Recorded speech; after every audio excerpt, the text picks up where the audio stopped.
അത് വളരെ ഞാൻ ലാലിനെ കണ്ടുള്ള അന്ന് റിഹേഴ്സലിന് 2 ദിവസം കണ്ടു, പിന്നെ ഈ 7 ദിവസം 3 ദിവസം. സിനിമയിൽ അഭിനയിച്ചിട്ടില്ലേ ലാലേൻ്റെ കൂടെ? ഇല്ല, ഞങ്ങൾ ആദ്യമായിട്ടാണ് സ്റ്റേജിലും അല്ലെങ്കിൽ ഒരു പെർഫോമൻസ് ചെയ്യുന്നത്, ആദ്യമായിട്ടാണ് സംസാരിക്കുന്നത്. അതിനു മുന്നേ ഹായ് എന്നൊക്കെ അമ്മയുടെ മീറ്റിങ്ങിനെ കാണും, ജസ്റ്റ് ഒരു ഹായ് പറഞ്ഞിട്ടുണ്ടെങ്കിലും. 7 ദിവസത്തിന് ശേഷം എന്താ അദ്ദേഹത്തെ പറ്റി മനസ്സിലാക്കിയത് ഒരു മനുഷ്യൻ എന്നുള്ള രീതിയിൽ? നമ്മൾ ഈ പറയുന്നത് പോലൊക്കെ തന്നെയാണ്. കാരണം ഈ 2.5 മണിക്കൂർ സ്റ്റേജിൽ പുള്ളി ഒറ്റയ്ക്ക് നിന്ന് ചെയ്തോളൂ. ഇത് ഒരാളും ഇല്ലെങ്കിലും ആ മൊത്തം ഓഡിയൻസിനെ എൻ്റർടൈൻ ചെയ്യിപ്പിച്ചോളും. പാട്ടാണെങ്കിലും ഡാൻസ് ആണെങ്കിലും. ഞാനൊരു ഡാൻസ് കളിച്ച് വരുമ്പോഴേക്കും ഞാൻ കിതയ്ക്കാൻ കാണാം, പുള്ളി എത്ര ഡാൻസാണ് കളിക്കുന്നത്. റംസാനും സാനിയൊക്കെ കളിക്കുന്നുണ്ട്, പക്ഷെ അവരുടെ പ്രായമല്ലല്ലോ ഈ പ്രായം. അതാണ് ഞാൻ ചെറുപ്പത്തിൽ കണ്ട അതേ എനർജി ഇപ്പോഴും ഒരു മെയിൻറ്റെയിൻ ചെയ്യാന്ന് പറഞ്ഞു കഴിഞ്ഞാൽ. ഷൈൻ്റെ മാസ്റ്റർ പീസ് ഡാൻസ് ഉണ്ടായില്ലോ അവിടെ? രതിപുഷ്പം ഉണ്ടായിരുന്നല്ലോ അവിടെ. അതുണ്ടായിരുന്നു. അത് ഞാനായിട്ട് മനഃപൂർവ്വം എപ്പോഴും കളിക്കുന്നതല്ല, എന്നെ കൂടെ കളിക്കാൻ പറയുമ്പോൾ ഞാൻ കളിക്കുന്നതാണ്.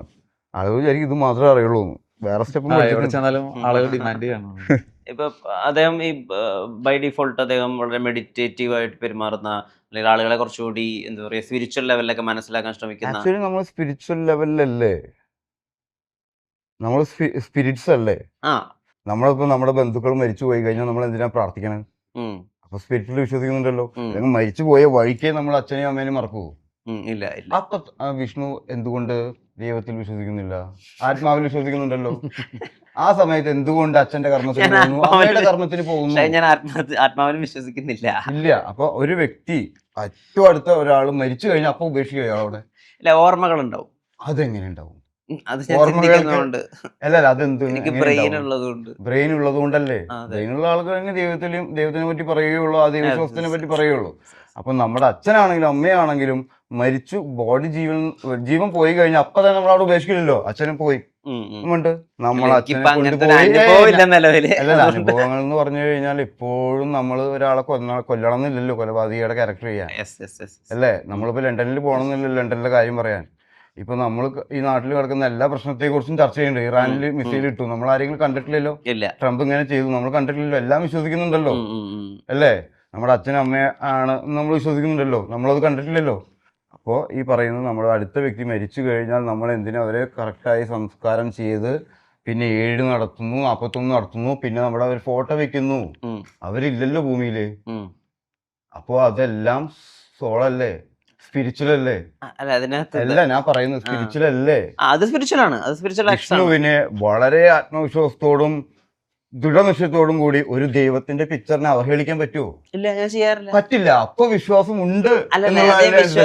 ഞാൻ സെക്കുലർ ആയതുകൊണ്ട് എനിക്ക് ആളുകളെ വാക്ക് എങ്ങനെ ആളുകളെ വിഷമിപ്പിക്കാൻ പറ്റില്ല. ആളുകളുടെ ഇമോഷനെ വിഷമിപ്പിക്കാൻ പറ്റില്ല. സെക്കുലർ എന്ന് വെച്ചാൽ ഞാൻ ഒന്നിനും അങ്ങനെ വിശ്വസിക്കുന്നില്ല, പക്ഷെ ഞാൻ എല്ലാത്തിനും ബഹുമാനിക്കുന്നുണ്ട്. ഇപ്പൊ രാഹുൽ ഇപ്പൊ ഒരു അമ്പലത്തിൽ ഒരു പ്രസാദം കൊണ്ടുവന്നു കഴിഞ്ഞാൽ ഞാൻ ആ പ്രസാദം തട്ടിക്കളയില്ല, ഞാനത് വാങ്ങിക്കും, സ്വീകരിക്കും. പക്ഷെ ഈ പറഞ്ഞ പോലെ ആ പ്രസാദം അത് ഇപ്പൊ വിഷ്ണു പറയുന്ന രണ്ടും വേറെ വേറെയാ. ഒന്ന് ദൈവമുണ്ടോ, secularism is treating all religion എല്ലാം ഒന്നാണെന്ന് പറയുന്നത്. ദൈവം ഇപ്പൊ നമ്മുടെ ചോദ്യം എന്താ, ഷൈൻ ചോദിക്കുന്ന ദൈവത്തിൽ വിശ്വാസം എനിക്ക് പോപ്പുലർ ആയിട്ടുള്ള ഫോംസ് ആയിട്ടുള്ള ഇപ്പൊ ഈ മതങ്ങളിലൂടെ പ്രചരിക്കുന്ന ദൈവം അങ്ങനത്തെ കാര്യങ്ങൾ ഞാൻ വിശ്വസിക്കുന്നില്ല.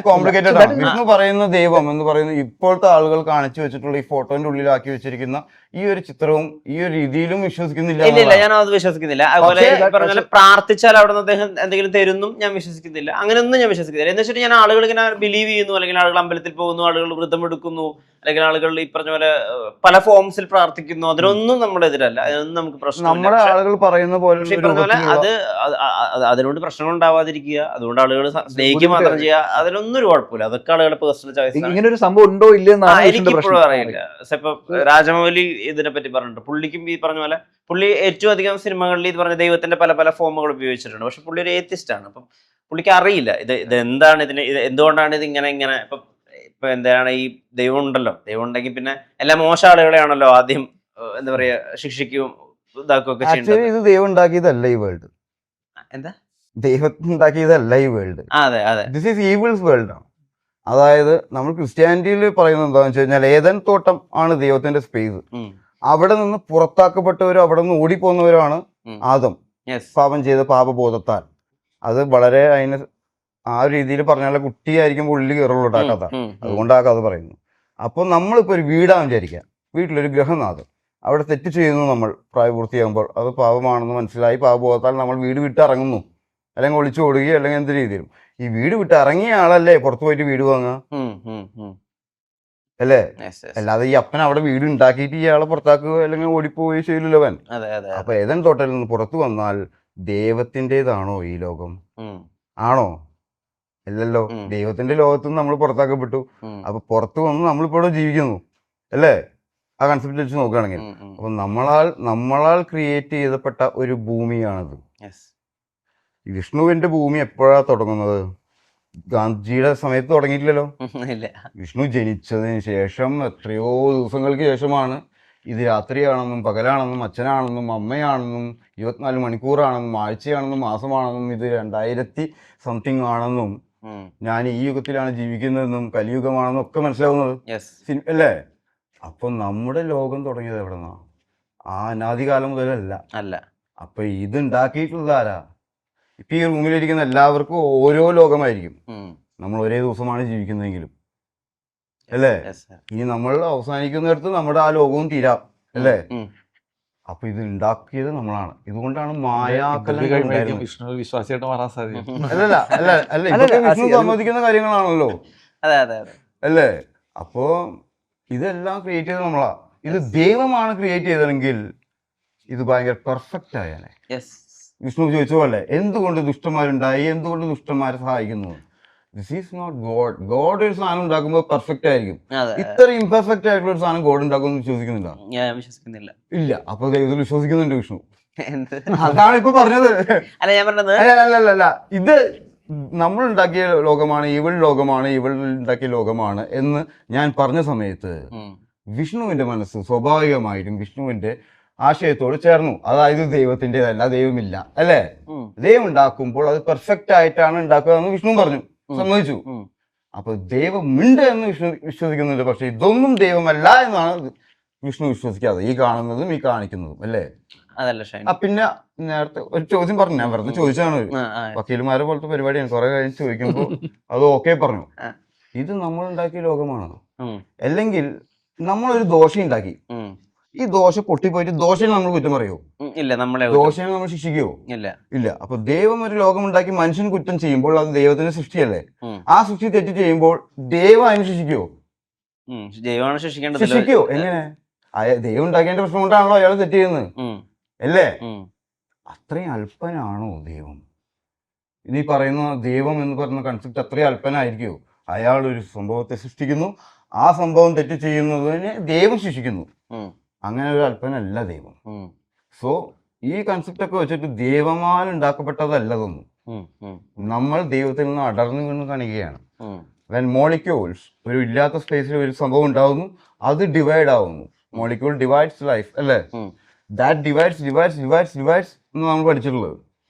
ഒരു സംഭവത്തിൽ, ഒരു ഇൻസ്റ്റിറ്റ്യൂട്ടില് പിളർപ്പ് ഉണ്ടാവുന്നു. ഒരു സംഭവത്തിൽ ഞാനൊന്ന് ഭാവം ഉണ്ടാകുമ്പോൾ നീ ഉണ്ടാവുന്നു, ഞാൻ ഉണ്ടാവുന്നു, അല്ലേ? അഹം എന്നാണ് നമ്മൾ പറയുന്നത്. ഈ അഹത്തില് സ്പ്ലിറ്റ് ഉണ്ടാവുകയാണ്. എല്ലാം ഒന്നായി നിൽക്കുന്നവർക്ക് സ്പ്ലിറ്റ് ഉണ്ടാവുന്നു. അഹങ്കാരം, ഞാൻ എന്ന സാധനം ഉണ്ടാകുമ്പോൾ നീ ഉണ്ടാകുന്നു, അത് സ്പ്ലിറ്റായിട്ട് വരുന്നു ലൈഫ്. അങ്ങനെയാണ് നമ്മൾ അതിനെ പറയുന്നത്. അപ്പൊ അവിടെ നിന്ന് സ്പ്ലിറ്റായി വന്നിട്ടുള്ളതാണ് നമ്മൾ ഇപ്പൊ ഈ നിൽക്കുന്ന നമ്മൾ, അല്ലേ? ഇതിന് തിരിച്ചതിലേക്ക് പോകണം. അതാണ് നമ്മൾ പറയാം, മരിച്ചിട്ട് ദൈവത്തിന്റെ അടുത്തിലേക്ക് പോവുക, നിത്യജീവനിലേക്ക് പോവുക എന്ന് പറയും. അപ്പൊ അത് വളരെ ബുദ്ധിമുട്ടുള്ളൊരു പ്രോസസ്സാണ്. അതിന് നമ്മൾ ഇങ്ങനെയൊക്കെ നമുക്ക് പറയാൻ പറ്റുള്ളൂ. ഇപ്പൊ താരസംഘടന വലിയ പിളർപ്പിലേക്കും വലിയ പ്രശ്നങ്ങളിലേക്കും ഒക്കെ കടന്നു പോകും. മോളിക്യൂളേ ഡിവൈഡ് ചെയ്യപ്പെട്ടു. അപ്പൊ ഈ ആളുകൾക്ക് ഈ പറഞ്ഞ താരസംഘടനയോടുള്ള ഒരു ഇഷ്ടവും അല്ലെങ്കിൽ താരസംഘടന എതിർപ്പ് ഫീൽ ചെയ്യുന്നുണ്ട്. ഷൈൻ, ഇപ്പം ഉദാഹരണത്തിന് സത്യം പറഞ്ഞു കഴിഞ്ഞാൽ ആളുകൾക്ക് എതിർപ്പ് ഫീൽ ചെയ്യുന്നത് ഇത്തരത്തിലുള്ള ഭയങ്കര കുശുമ്പ് കുന്നായ്മയൊക്കെ പുറത്തു വിടുന്ന രീതിയിലുള്ള വാർത്തകൾ ഭയങ്കരമായിട്ട് ആൾക്കാർക്ക് മടുപ്പുളവാക്കുന്നുണ്ട്. ഒരു സമൂഹത്തിന് മുന്നോട്ട് നയിക്കാൻ ഒരു സെക്കൻഡ് പോലും ഈ വാർത്തകൾക്ക് പറ്റില്ല.